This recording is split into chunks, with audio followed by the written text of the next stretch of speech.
The smell this time was unmistakable. Not just smoke, but wildfire. Sharp, biting, acrid, carrying a frantic energy that prickled my skin and made my throat tighten. The wind itself seemed to be screaming, whipping through the trees, carrying the scent and the distant crackle, a sound like dry branches snapping, but magnified, multiplied, a sound of destruction. Redpaw and I were further out than usual that day, exploring the ridges beyond the glade, drawn by the promise of late summer berries ripening on the sunny slopes. We'd been enjoying the warmth on our faces and the sweet, juicy taste of wild raspberries, when the wind shifted and the change in the air hit us like a physical blow. Redpaw's ears went rigid, his nose lifted, and he let out a sharp bark, turning his gaze uphill towards the source of the wind. I followed his gaze, and my heart leapt into my throat. At first, it was just a haze, a faint gray-blue blur against the distant green of the pines. But then, as we watched, the haze thickened, darkened, and tendrils of dark smoke began to snake upwards, twisting and writhing against the sky. And then, licking through the smoke, flickering tongues of orange and red, the unmistakable, terrifying glow of wildfire. "Fire!" I breathed, the word catching in my throat. "Redpaw! Fire! We have to do something." Panic flared in my chest, but beneath it, something else ignited. A sense of urgent purpose, a ranger's instinct to protect. My eyes scanned the slope, desperately searching for any way to help. We were too far from the village to run for help in time. But water. I remembered the stream that tumbled down the far side of the ridge, the one Papa said was fed by a hidden spring, home to water sprites. Sprites, water magic. Maybe, just maybe. Impulsively, without even fully thinking it through, I pointed uphill toward the distant smoke, then downhill in the direction of the hidden stream. "Redpaw! Sprites! Water! Go!" I used sharp, urgent hand signals, ranger style, hoping he would understand. He was intelligent, loyal, connected to the forest. Maybe he could understand. Maybe it was crazy, but it was all I could think of. And Redpaw, bless his wild heart, didn't hesitate. He looked from me to the smoke, then to the direction I'd indicated.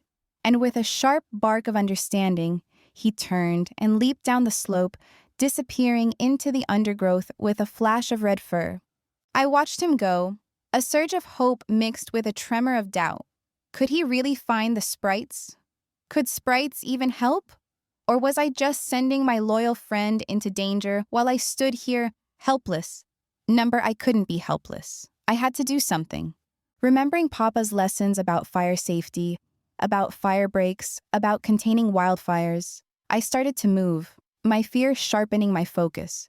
I scanned the ground, grabbing at fallen branches, kicking aside dry leaves, working furiously to clear a narrow strip of bare earth. A firebreak, however small, however inadequate it might be against a wildfire. My hands scraped against bark and dirt. My lungs burned with effort, the smell of smoke growing stronger with every gust of wind, the distant crackle of fire louder, closer. Time stretched and compressed, a frantic blur of scraping and clearing, sweat stinging my eyes, the heat of the approaching fire beginning to radiate through the trees. Doubt gnawed at me. It was hopeless. Just one small halfling girl with a baby firebreak against a wildfire? Madness. But I kept working, fueled by adrenaline and a stubborn refusal to simply stand and watch the forest burn. And then, just when my lungs felt like they would burst and my hands were raw and trembling, I heard it. Not the crackle of fire, but a different sound. A faint, high-pitched tinkling, like tiny bells, mixed with the sound of rushing water, growing louder, closer, impossibly fast. Through the trees, they came. Not Redpaw, not yet, but them. Water sprites. A shimmering, swirling cloud of them. Dozens, maybe hundreds, tiny figures of light and water, their forms indistinct, but their purpose clear. They surged up the slope, not running, but flowing, like a living wave of water, drawn by Redpaw, guided by something. Magic, instinct, loyalty. I didn't know, didn't care. They were here. And then Redpaw was back too, bounding up beside them, barking excitedly, as if to say, "See? I told you." Relief washed over me in a dizzying wave, so strong it almost buckled my knees. But there was no time for relief. The fire was closer now, the heat intense, the smoke thick, the air crackling. The sprites swirled around me, their tiny voices a chorus of high-pitched chirps and gurgles, waiting for direction, waiting for me. And in that moment, something shifted again. The panic receded, replaced by a sudden, unexpected calm, clarity, purpose. This was it. This was what Rangers did. Protect, defend, use every gift, every resource, every ally they could find to stand against the threat. I took a deep breath, the smoky air burning in my lungs, but my voice surprisingly steady as I spoke. "Sprites," I called out, my voice carrying over the wind and crackle somehow. "Water, trees, stop the fire, pour water on the flames, everywhere. Now." I gestured wildly towards the advancing flames, pointing, directing, willing them to understand, trusting in their magic, in Redpaw's guidance, in something bigger than myself. And they understood, instantly. Like a living river unleashed, the water sprites surged forward, a shimmering wave of light and water, flying toward the flames, towards the smoke, towards the burning trees. The tinkling sound intensified, becoming a rushing, splashing chorus as they reached the fire and collided. Steam erupted, hissing and billowing white against the dark smoke. The crackling of fire lessened, softened, sputtered. The orange glow dimmed, faded, replaced by swathes of wet, shimmering light. The air cleared just a little, the biting heat receding, replaced by the cool, damp smell of water and wet earth.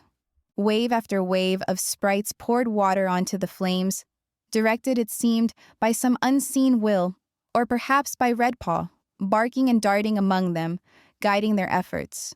And slowly, painstakingly, miraculously, the fire began to recede, to shrink back, to die. It took what felt like forever, but gradually, the frantic crackle softened to a sputter, then to a hiss, then to silence. The smoke thinned, revealing patches of still smoldering earth, but no more leaping flames. The heat lessened, replaced by the blessed coolness of the water sprite's magic. The air cleared, leaving the scent of damp earth and pine, and a faint, lingering sweetness that I somehow knew was the scent of sprite magic fading. As the last wisps of smoke dissolved and the remaining sprites began to shimmer and drift back toward the stream, their work done, I felt a surge of warmth towards them, a profound gratitude for their unexpected help. "Sprites," I called out, my voice still a little hoarse from the smoke, but filled with genuine thanks. Thank you so much. You saved the forest." The nearest sprites paused in their departure, hovering in the air, their indistinct forms seeming to turn towards me, the tinkling of their voices softening to a gentle murmur. And then, a few of the bolder ones, closer to me, darted forward, swirling around me in a playful circle. Before I could quite understand what was happening, I felt a sudden rush of cool, tingling dampness, as if a handful of the stream itself had been playfully tossed at me. Tiny droplets of water, shimmering with faint light, sprinkled my face and hair and clothes, and a chorus of high-pitched, bell-like giggles filled the air. It wasn't just water. It felt magical, imbued with their sprite energy, leaving my skin tingling and strangely refreshed. They hovered for another moment, their shimmering forms seeming to ripple with amusement, the tinkling of their laughter echoing softly through the cooling air.